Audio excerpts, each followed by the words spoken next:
বিলাসবহুল চারচাকা গাড়ির যুগে গ্রাম বাংলার ঐতিহ্য ধরে রাখতে গরুর গাড়িতে নববধূকে নিয়ে ঘরে ফিরলেন বেদিয়ার বর জীবনানন্দ দে।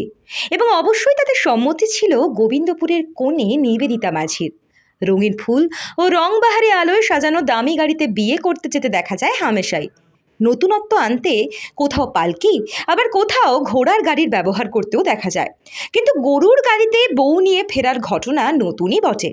পুরনো রীতির প্রতি ভালোবাসা থেকেই এই সিদ্ধান্ত বলে জানান বর জীবনানন্দ। আগেকার দিনের ঐতিহ্য, সেই ঐতিহ্যটাকে আবার এই যুগে আনার জন্য একটা আমাদের প্রচেষ্টা।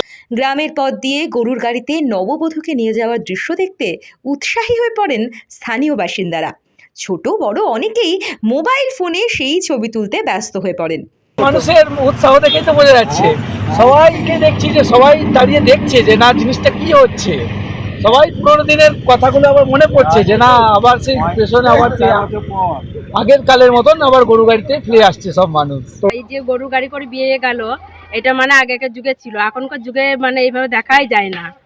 আর এখন মানে এইভাবে যে বিয়ে মানে সত্যি খুব মজার ব্যাপার, আর আমরা খুব আনন্দ করেছি, এনজয় করেছি। এখন গ্রাম বাংলার লাঙল জোয়ালের বদলে ট্রাক্টর, ধান ঝাড়ার যন্ত্রের দাপট, গরুর গাড়ির ব্যবহার প্রায় বিলুপ্তির পথে। সেখানে এভাবেই ঐতিহ্যকে মনে করালেন বিশ্বভারতী বিশ্ববিদ্যালয়ে কর্মরত জীবনানন্দ।